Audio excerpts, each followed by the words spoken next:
제11장. 그들이 예루살렘에 가까이 와서 감람산 벳바게와 베다니에 이르렀을 때에 예수께서 제자 중 둘을 보내시며 너희는 맞은편 마을로 가라. 그리로 들어가면 곧 아직 아무도 타보지 않은 나귀 새끼가 매어 있는 것을 보리니 풀어 끌고 오라. 만일 누가 너희에게 왜 이렇게 하느냐 묻거든 주가 쓰시겠다 하라.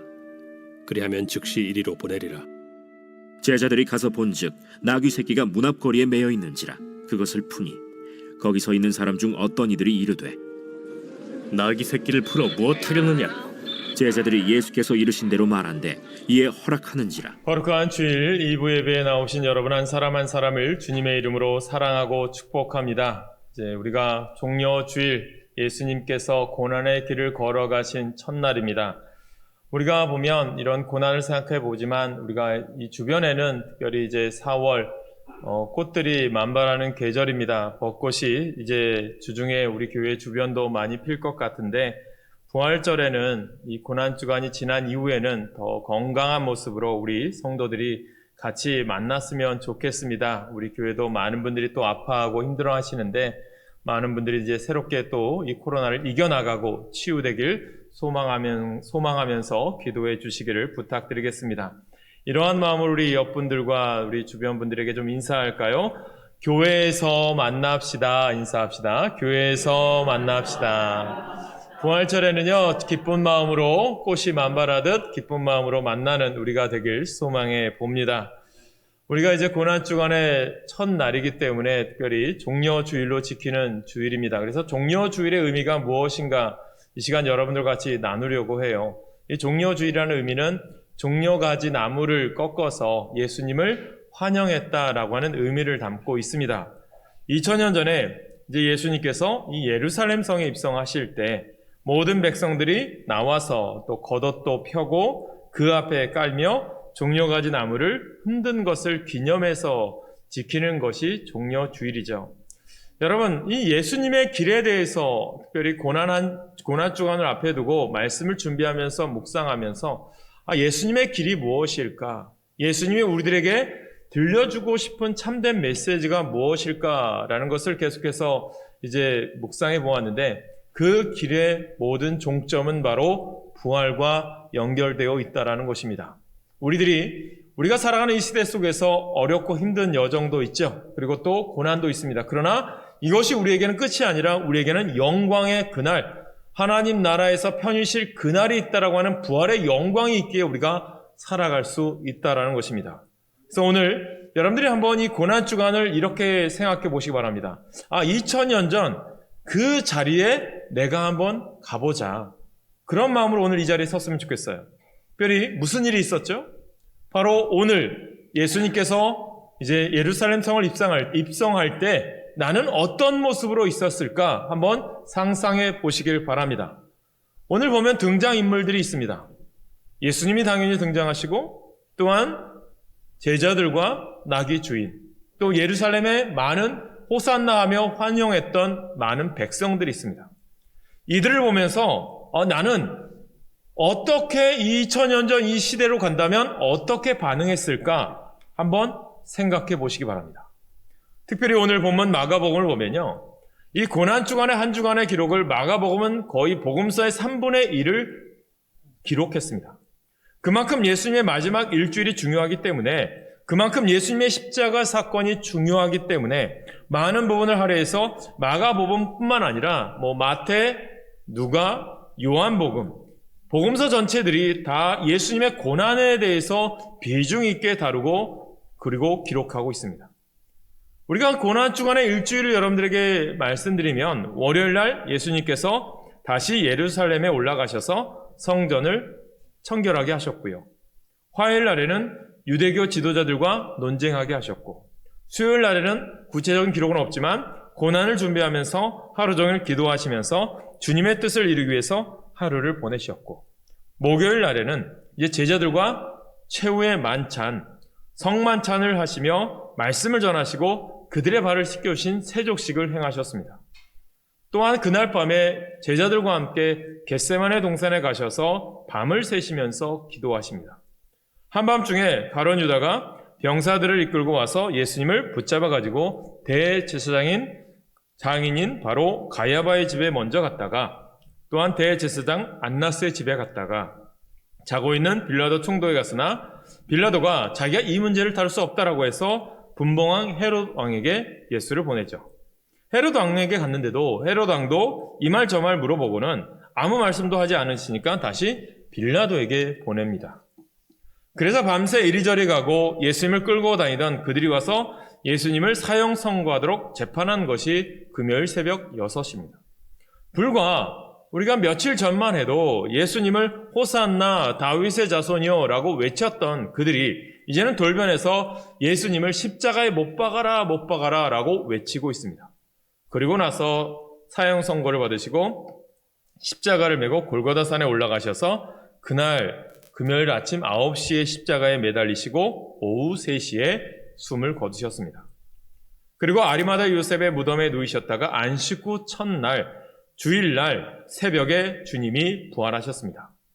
우리가 이 2000년 전에 주님께서 행하신 그 마지막 한 주간의 행적을 우리가 한번 이 고난 주간에 뒤따라가 보십시오. 이 한 주간 정말 뜻깊게 경건한 모습으로 보내는 우리 모두가 되시기를 간절히 소망합니다. 그래서 여러분들이 이 종려주일이 주는 의미, 우리가 1년마다 종려주일, 고난주간, 부활절이 다가오는데 우리 1년마다 그냥 형식적인 기간이 아니라 다시 한번 예수님의 생애를 묵상하고 내가 정말 주님을 올바로 섬기고 있는지, 십자가에 대한 참된 의미가 무엇인지, 또 부활이라고 하는 그 영광은 나에게 주는 의미가 무엇인지를 되새길 수 있는 귀한 시간이 되시기를 소망하면서 저는 오늘 말씀을 여러분들에게 들려주기를 원합니다. 오늘 본문을 보면 세 부류의 사람들을 여러분들에게 들려주고자 합니다. 첫 번째 등장하는 분은 우리가 잘 아는 주인공 예수님이죠. 예수님께서 예루살렘에 나귀를 타고 입성하셨습니다. 이것은 왜 나귀를 탈까?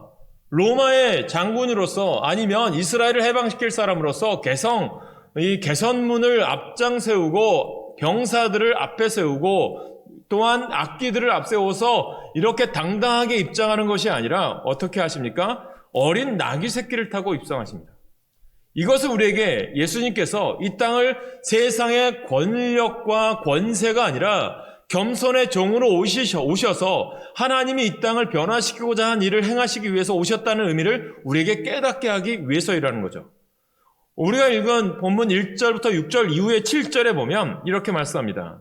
나귀 새끼를 예수께로 끌고 와서 자기들의 겉옷을 그 위에 얹어 놓음에 예수께서 타시니, 여러분 예수님께서 메시아로 오신 예수님, 만왕의 왕, 만주의 주가 되신 예수님이 예루살렘 성에 입성하시는데 일반 다른 왕이나 전쟁에서 승리한 왕과는 전혀 다르죠. 가장 보잘것없는 나귀 새끼를 타고 한 번도 사람이 타보지 않은 나귀 새끼를 뒤에 갑자기 등에 무거운 사람이 앉으니까 어떻게 보면 뒤뚱거리면서 이 나귀가 걸어갔겠죠. 그런 보잘것없는 초라한 모습으로 예수님이 예루살렘 성에 입성하신 거죠.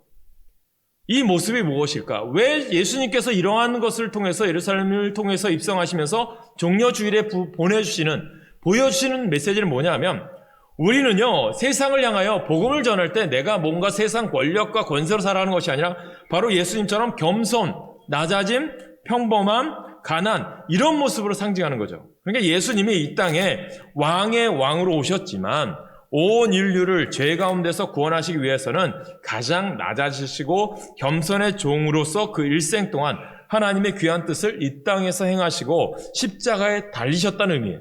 그러니까 예수님은 가난하고 헐벗고 굶주리고 병든 사람의 친구가 되어 주셨고 아무도 돌보지 않는 사람들을 사랑으로 보살펴 주셨다는 거죠. 이것이 우리에게 주는 메시지는 뭐냐면 주님께서 오늘 우리를 자녀 삼아 주셨고 하나님의 거룩한 백성으로 삼아 주셨어요.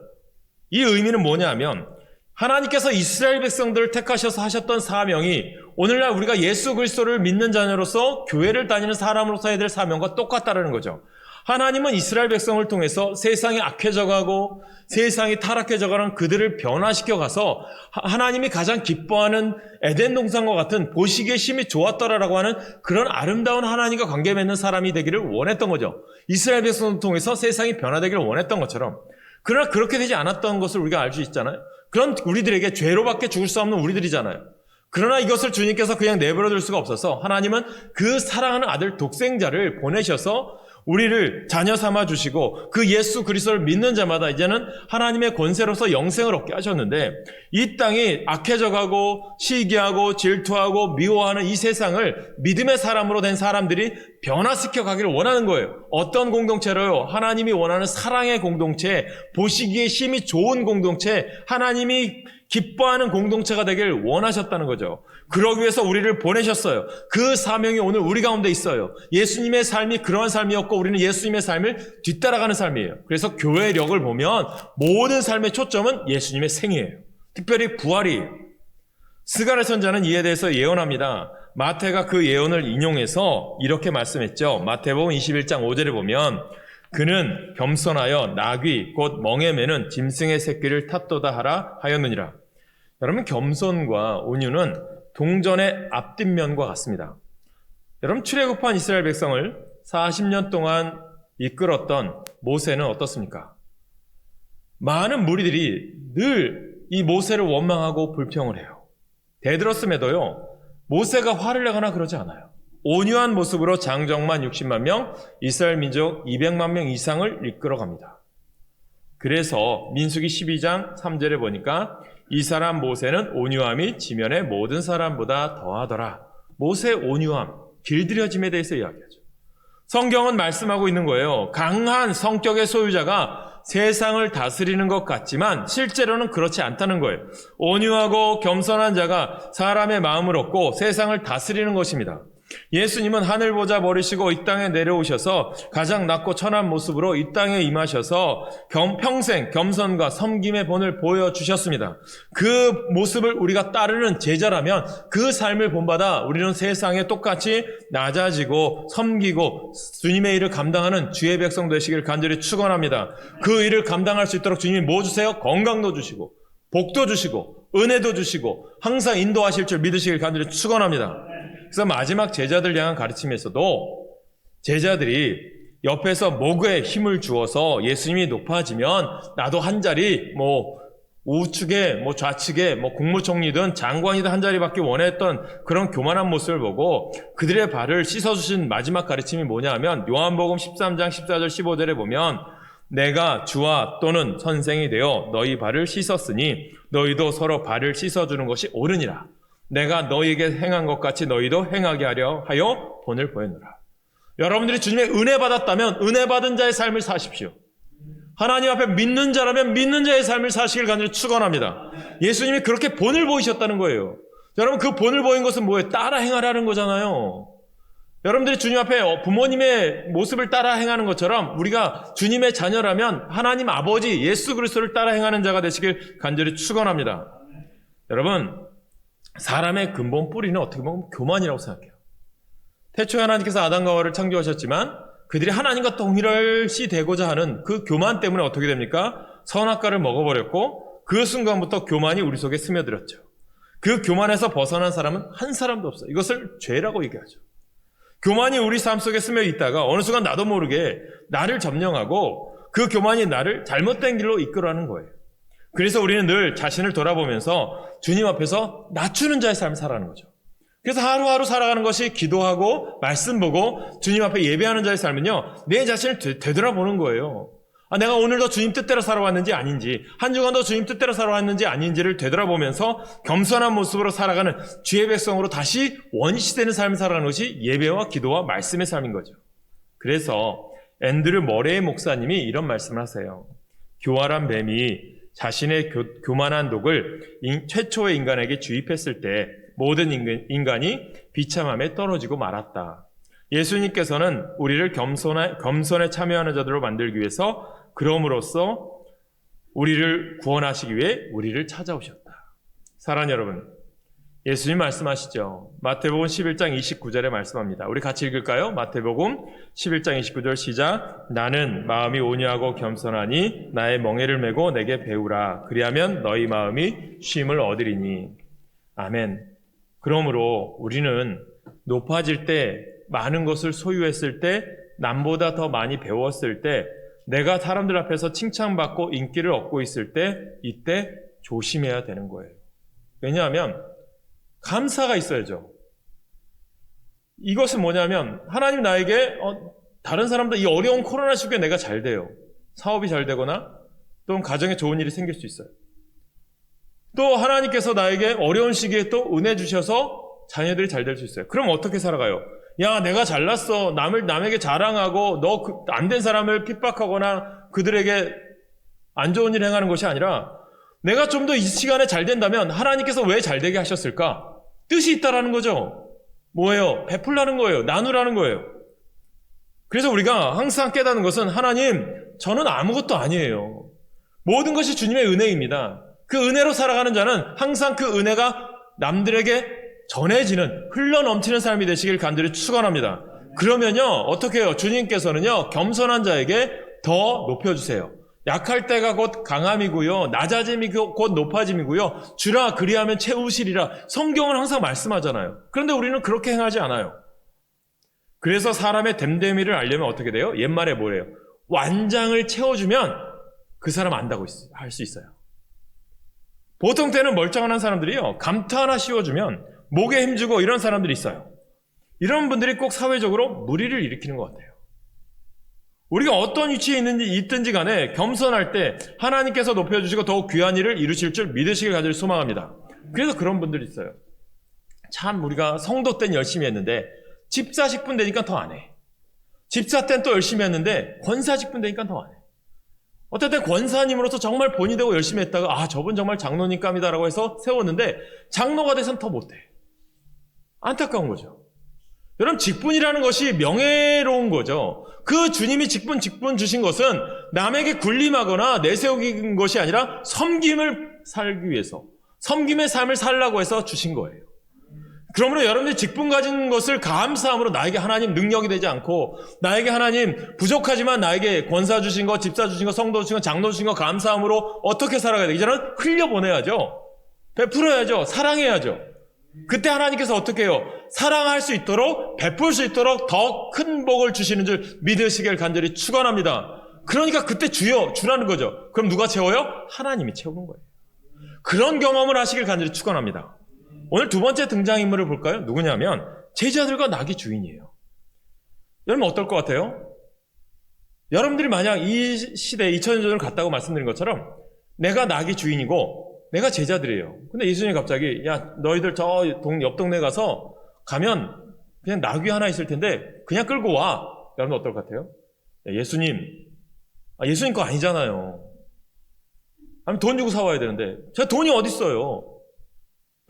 도둑대라는 거잖아요. 그렇게 할 수 있겠죠. 또 여러분이 나귀 주인이라고 생각해 보세요. 난생 처음 보는 사람이 갑자기 와서 내 나귀 새끼를 끌고 가. 이런 도둑놈들이 어디 있나? 신고했겠죠. 그게 우리들의 평소의 모습이겠죠. 그런데 주님께서 왜 이 종려주일에 이런 나귀 주인과 제자들을 통해서 이런 모습 보여줄까? 의미가 있다는 거죠. 이것을 우리가 캐치해내셔야 돼요. 여러분 예수님께서 예루살렘에 입성하실 때 제자들에게 말씀하죠. 오늘 보면 2절 3절 아닙니까? 건너편 마을에 가서 나귀 새끼를 메어 있는 것을 보면 끌고 와라. 누가 뭐라 하면 주께 쓰시겠다라고 전해라. 그러면서 그렇게 하죠. 누가복음에 보면 그 임자들이 나와서 왜 가져가냐라고 항의합니다. 누가복음에는.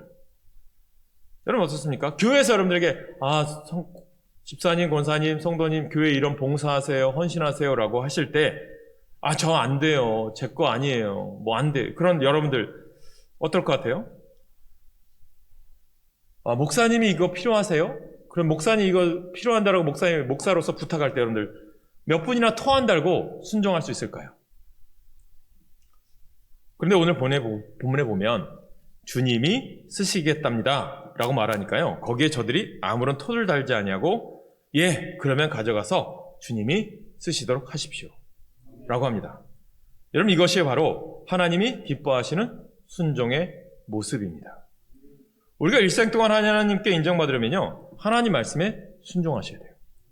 철저하게 말씀 중심의 사람이 되어야 하고 말씀을 주의로 묵상하고 말씀에 순종하면 하나님의 복이 임하게 될 줄 믿습니다. 이것이 우리의 진리 아닐까요? 하나님의 말씀은 우리의 삶의 길이요 등불입니다. 말씀을 읽고 지켜 행할 때 하나님의 은혜가 임하게 되는 거예요.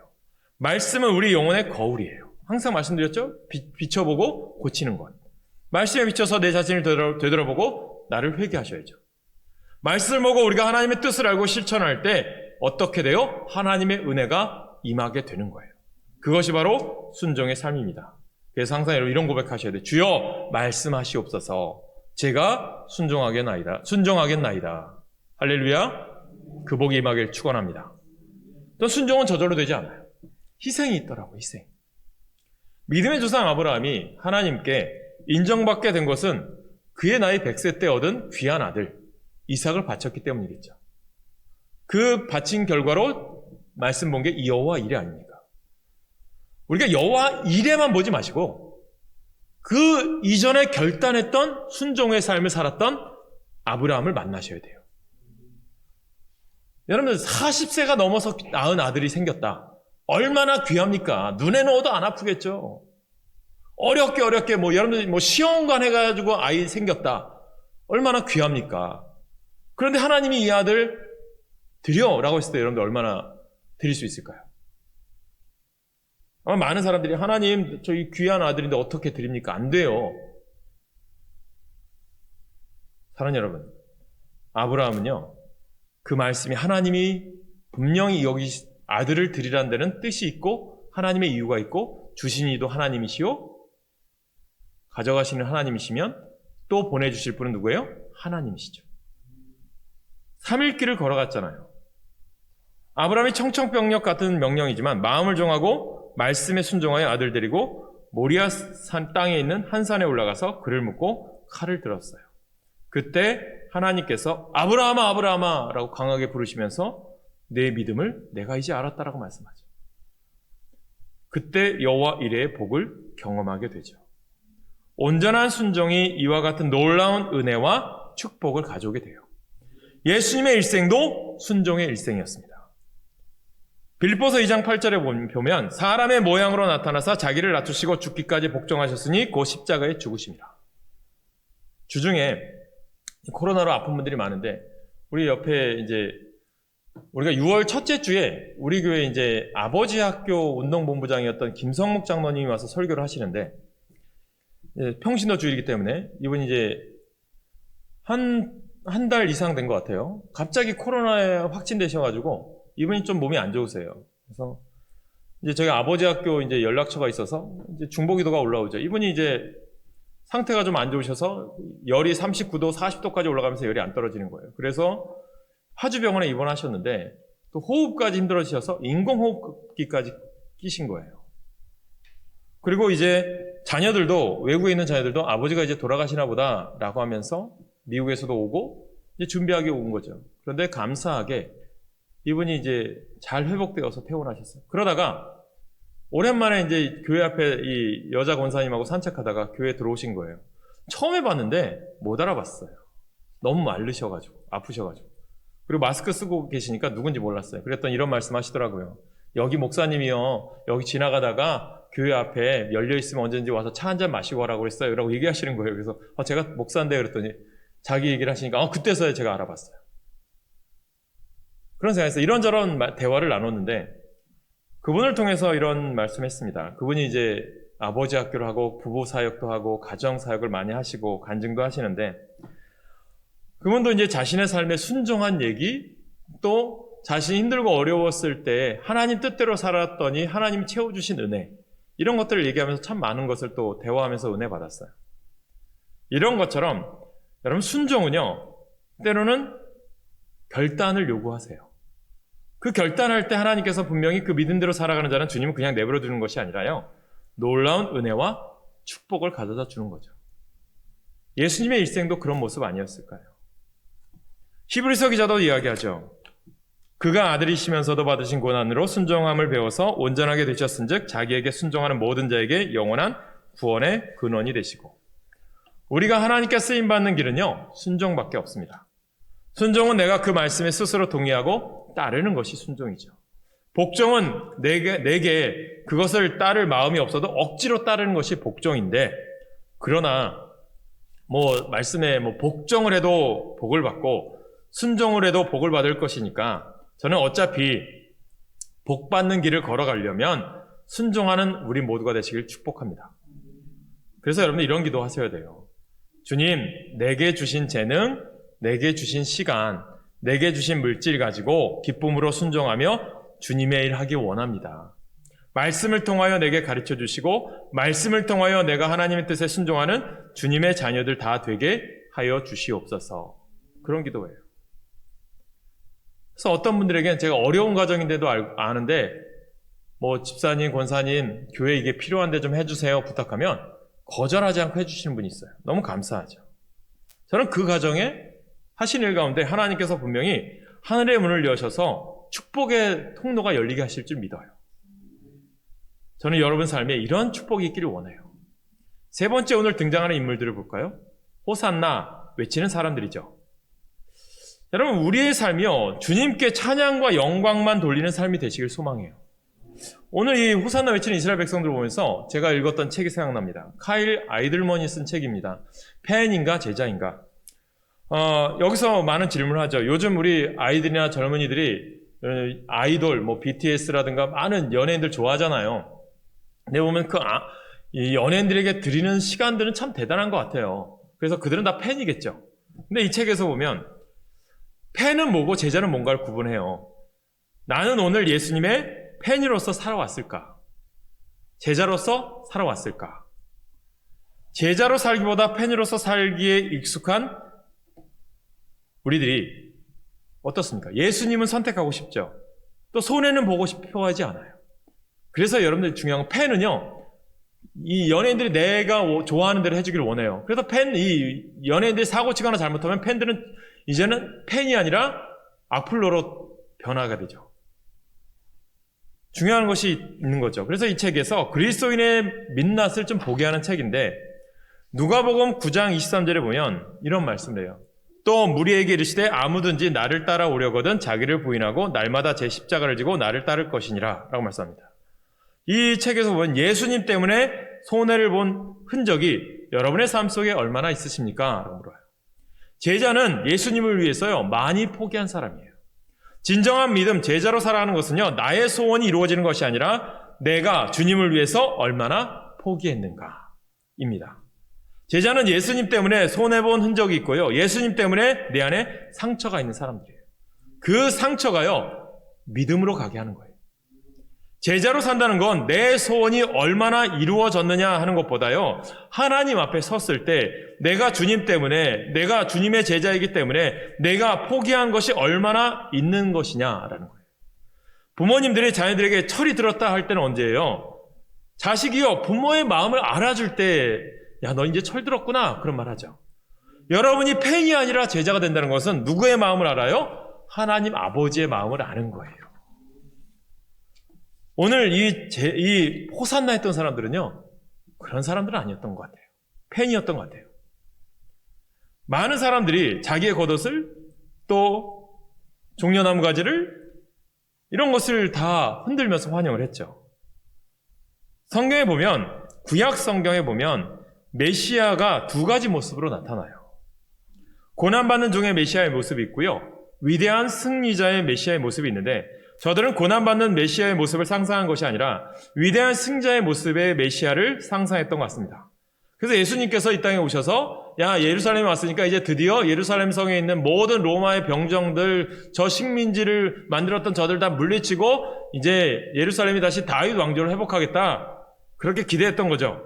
그래서 어떻게 합니까? 그것이 내 소원하는 것이 이루어지지 않으니까 팬이었던 거죠. 그러니까 그들이 당장 예수님이 이루지 못하는 것을 아는 순간 그들은 돌변해요. 팬이 아니라 악플러가 된 거예요. 그러니까 예수님 십자가에 못 박아라. 죽어 마땅하다. 바라바는 놔줘라. 그렇게 된 거예요. 요즘 그렇지 않아요? 연예인들 보면 내 마음에 안 들면 저 사람 다 죽어야 되고 악플 달잖아요. 내 개인의 유익에 따라서 신앙생활을 하고 안 하는 것이 아니라 날 위해서 몸버려 피 흘려 돌아가신 예수님을 기억하면서 늘 감사하고 찬양하고 영광 돌리는 우리 모두가 되시길 소망합니다. 이것이 진정한 제자예요. 내 삶의 모든 영역에서 주님만이 높여지시길 간절히 축원합니다. 주님만이 존귀케 되기를 바랍니다. 나 된 것은 뭐예요? 주님의 은혜라. 우리는 잊지 말아야 되는 거예요. 우리를 이렇게 여러분 중요한 거예요. 복받은 인생. 그럼 우리가 지금 이 땅에 태어난 게 복받은 거 아닌가요? 전쟁의 한 소용돌이에 있는 우크라이나에 내가 태어났다. 얼마나 불행할까요? 그래서요, 오늘 내가 여기에 태어난 게 은혜인 거예요. 그럼 은혜 받은 자는 어떻게 해요? 흘려보내야죠. 여러분들이 숙제를 드려요. 한 주간 동안 금식하시는 거 좋아요.